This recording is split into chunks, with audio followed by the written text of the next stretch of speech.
जब हम लोकतंत्र की बात करते हैं तो एक चीज सबसे ऊपर आती है, चुनाव। ये वो पल है जब लोगों की आवाज सुनी जाती है। पर सिर्फ वोट डाल देना ही काफी है क्या? असल में वो क्या है जो किसी भी चुनाव को सच में लोकतांत्रिक बनाता है? तो आइए इसी सवाल की गहराई में उतरते हैं। अच्छा, तो चलिए एक बहुत ही बुनियादी सवाल से शुरू करते हैं। अगर हम कहते हैं कि लोकतंत्र का मतलब है लोगों का शासन, तो सवाल यह है कि लोग असल में शासन करते कैसे हैं? क्या ऐसा होता है कि हम सब मिलकर हर छोटे बड़े फैसले पर बहस करने के लिए कहीं इकट्ठा होते हैं? और इसका जवाब थोड़ा चौंकाने वाला है। हम सीधे तौर पर शासन नहीं करते। नहीं, हम करते हैं अपने चुने हुए प्रतिनिधियों के जरिए। मतलब हम कुछ लोगों को चुनते हैं जो हमारी तरफ से फैसले लेते हैं, और बस यही है प्रतिनिधि लोकतंत्र का असली मतलब। पर ऐसा क्यों है? जरा सोचिए, करोड़ों लोगों को एक साथ लाकर देश के हर एक फैसले पर राय लेना, यह तो नामुमकिन है। सच तो यह है कि हम सब के पास ना तो इतना वक्त है और ना ही हर मुद्दे को समझने की विशेषज्ञता। और बस इसी मुश्किल को सुलझाने के लिए चुनाव का तरीका बनाया गया है। तो चलिए अब सीधे अपने पहले हिस्से पर आते हैं। आखिर हमें चुनावों की जरूरत ही क्यों है? ये लोकतंत्र की मशीनरी का इतना जरूरी पुर्जा क्यों माने जाते हैं? तो चुनाव है क्या? देखिए, सीधे साधे शब्दों में कहें तो ये एक ऐसा लोकतांत्रिक तरीका है जो हम यानी आम जनता को ये हक देता है कि हम एक तय समय पर अपने प्रतिनिधि चुनें, और हां, अगर हम उनके काम से खुश नहीं हैं तो उन्हें बदल भी सकें। और इस ताकत को कभी भी कम नहीं आंकना चाहिए। सोचिए, हमारे सिर्फ एक वोट से ये तय होता है कि देश के लिए कानून कौन लिखेगा, सरकार कौन चलाएगा, और आखिर में कौन सी पार्टी की नीतियां हमारे देश के भविष्य की दिशा तय करेंगी। और यही सबसे बड़ी बात है, चुनाव ही वो सबसे बड़ा और सबसे ताकतवर जरिया है जिससे शासकों को जवाबदेह ठहराया जाता है। उन्हें ये डर हमेशा रहता है कि अगर वो लोगों की उम्मीदों पर खरे नहीं उतरे तो अगले चुनाव में उन्हें बाहर का रास्ता दिखा दिया जाएगा। लेकिन बात यहीं खत्म नहीं होती। सिर्फ चुनाव करवा लेना ही काफी नहीं होता। तो फिर वो कौन सी कसौटी है, वो कौन सा टेस्ट है जो एक आम चुनाव और एक सच्चे लोकतांत्रिक चुनाव में फर्क करता है? ये समझना बहुत जरूरी है कि हर चुनाव लोकतांत्रिक नहीं होता। कई बार चुनाव सिर्फ एक दिखावा होते हैं। एक सच्चे और असली लोकतांत्रिक चुनाव के लिए कुछ न्यूनतम शर्तें होती हैं, कुछ नॉन नेगोशिएबल नियम जिन्हें पूरा करना ही पड़ता है। तो चलिए अब उन स्तंभों को देखते हैं, उन पिलर्स को जिन पर एक आजाद और निष्पक्ष चुनाव की पूरी इमारत टिकी होती है। पहला स्तंभ है सार्वभौमिक मताधिकार, मतलब हर वयस्क नागरिक को वोट देने का हक मिलना चाहिए। दूसरा, लोगों के पास एक असली चॉइस, एक वास्तविक विकल्प होना चाहिए। कई पार्टियां और उम्मीदवार चुनाव लड़ने के लिए आजाद होने चाहिए। तीसरा स्तंभ है नियमित अंतराल, चुनाव एक तय समय पर बार बार होने चाहिए। और चौथा, जो शायद सबसे जरूरी है, वो है एक स्वतंत्र और निष्पक्ष प्रक्रिया, मतलब चुनाव में किसी भी तरह का दबाव, रिश्वत या धांधली बिल्कुल नहीं होनी चाहिए।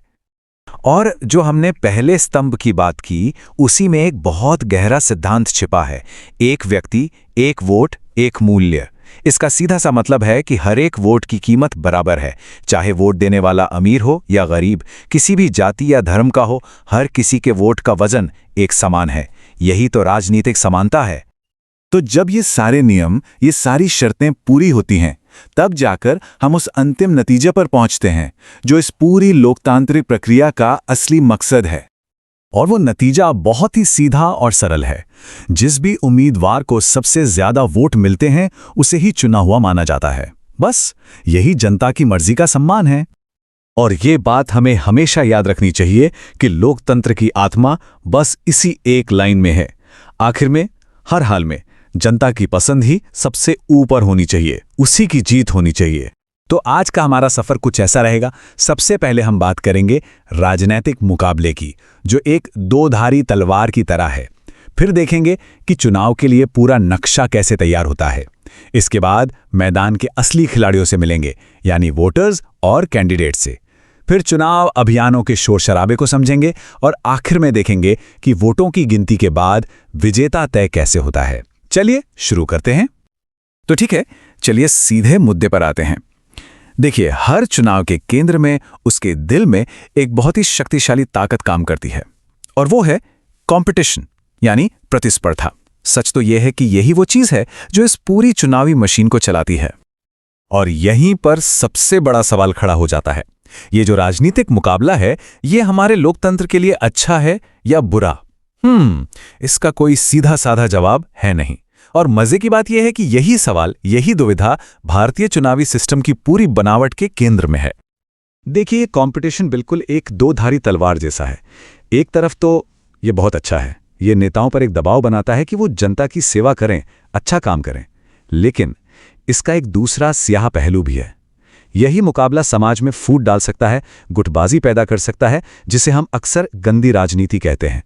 और नतीजा, कई बार जो अच्छे लोग होते हैं वो इससे दूर रहना ही बेहतर समझते हैं। तो फिर सवाल उठता है कि इस समस्या का हल क्या है? यहीं पर भारत की चुनावी प्रणाली, हमारा इलेक्टोरल सिस्टम तस्वीर में आता है।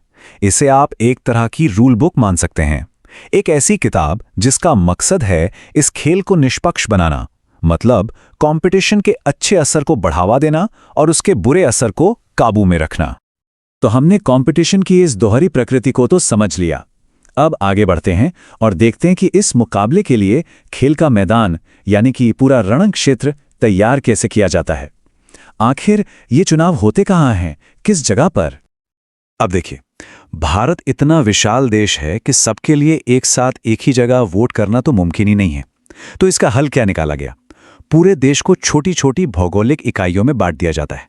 इन्हीं को हम कहते हैं चुनावी निर्वाचन क्षेत्र या कॉन्स्टिट्यूएंसी। और कोशिश ये रहती है कि हर क्षेत्र की आबादी लगभग बराबर हो। क्यों? ताकि हर एक वोट का वजन, उसका महत्व बराबर रहे।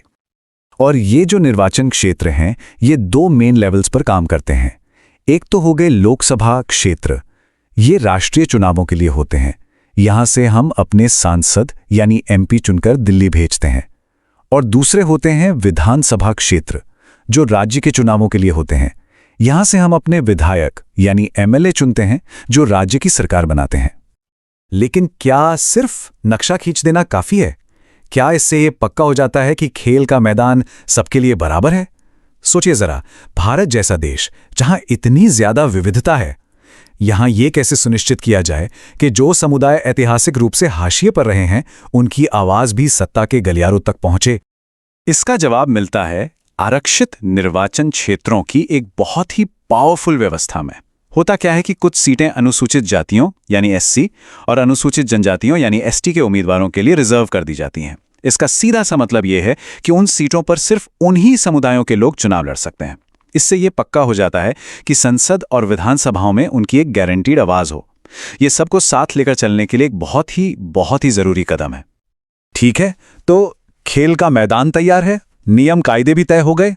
अब वक्त है मैदान के असली खिलाड़ियों से मिलने का।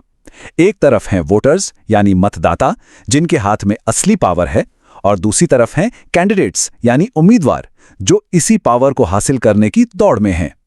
तो सवाल यह है कि एक वोटर बनने में और एक उम्मीदवार बनने में क्या फर्क है? देखिए, वोटर बनने की शर्तें बहुत सीधी सादी हैं। बस उम्र 18 साल होनी चाहिए और वोटर लिस्ट में नाम होना चाहिए। सिंपल। लेकिन उम्मीदवार बनने के लिए नियम थोड़े ज्यादा सख्त हैं। न्यूनतम उम्र 25 साल होनी चाहिए और साथ ही कुछ जरूरी सार्वजनिक घोषणाएं भी करनी पड़ती हैं। और ये जो घोषणाएं हैं ना, ये पारदर्शिता के लिए बहुत जरूरी हैं। हर उम्मीदवार को कानूनी तौर पर बताना पड़ता है कि उनके ऊपर कोई क्रिमिनल केस तो नहीं चल रहा, उनके पास कितनी संपत्ति है और उनकी पढ़ाई लिखाई कितनी है। इससे क्या होता है? इससे वोटर्स को एक जानकारी के आधार पर एक सही फैसला लेने की ताकत मिलती है। तो अब हमें यह पता है कि कौन वोट दे सकता है और कौन चुनाव लड़ सकता है। चलिए अब बात करते हैं चुनाव के सबसे रोमांचक, सबसे ज्यादा दिखने वाले हिस्से की, चुनाव अभियान यानी कैंपेनिंग। आपने देखा होगा, हर बड़े चुनाव अभियान के दिल में एक पावरफुल नारा होता है, गरीबी हटाओ हो या लोकतंत्र बचाओ। ये सिर्फ शब्द नहीं होते हैं, ये असल में वो जंग की ललकार होते हैं जो सीधे वोटरों के दिल और दिमाग से जुड़ने के लिए बनाए जाते हैं। तो ये जो चुनाव अभियान का दौर होता है, ये असल में विचारों का एक खुला बाजार होता है। पार्टियां बड़ी बड़ी रैलियां करती हैं, पोस्टर्स लगाती हैं, टीवी पर डिबेट करती हैं और इन सब के जरिए वो वोटर्स को बताती हैं कि उनकी नीतियां क्या हैं, उनके वादे क्या हैं। मतलब वोट जीतने की हर मुमकिन कोशिश की जाती है। लेकिन ऐसा नहीं है कि इस बाजार में कोई नियम नहीं है। इस खेल को फेयर रखने के लिए कुछ सख्त नियम भी हैं। जैसे वोटर्स को रिश्वत देना या धमकाना मना है, जाति या धर्म के नाम पर वोट मांगना मना है, और हाँ, सरकारी मशीनरी का इस्तेमाल भी अपने कैंपेन के लिए नहीं कर सकते। और इन सब पर नजर कौन रखता है? इसके लिए एक बहुत ही ताकतवर रेफरी है, हमारा चुनाव आयोग। ये सारे नियम कायदे एक दस्तावेज में लिखे होते हैं, जिसे कहते हैं आदर्श आचार संहिता या मॉडल कोड ऑफ कंडक्ट। ये वो ऑफिशियल रूल बुक है जिसका पालन हर पार्टी और हर उम्मीदवार को करना ही पड़ता है। कब से कब तक? जिस दिन चुनाव की तारीख का ऐलान होता है उस दिन से लेकर जब तक नतीजे नहीं आ जाते। और अब हम पहुंचते हैं उस पल पर जिसका सबको इंतजार रहता है। शोर शराबा खत्म, भाषणबाजी बंद, अब बोलने की बारी है मतदाता की। जी हां, हम आ गए हैं इस सफर के आखिरी पड़ाव पर, पोलिंग और काउंटिंग, यानी मतदान और मतगणना। यहीं पर इसी दिन लोकतंत्र असल में सांस लेता है। सोचिए, हर एक वोट एक पूरा सफर तय करता है। वोटर पोलिंग बूथ पहुंचता है, ईवीएम का बटन दबाकर अपना वोट देता है, फिर उंगली पर स्याही लगती है जो इस बात का सबूत है, और आखिर में जब सारे वोट सुरक्षित तरीके से गिने जाते हैं तब जाकर एक विजेता का फैसला होता है। ये प्रक्रिया देखने में बहुत सरल लगती है, लेकिन ये बहुत ही गहरी और शक्तिशाली है। तो सवाल ये उठता है कि आखिर दुनिया का ये सबसे बड़ा लोकतंत्र अपने चुनाव कराता कैसे है, और वो क्या चीज़ है जो इसे इतना कामयाब बनाती है? चलिए इसी सवाल का जवाब ढूंढते हैं। तो आज हम क्या क्या देखने वाले हैं?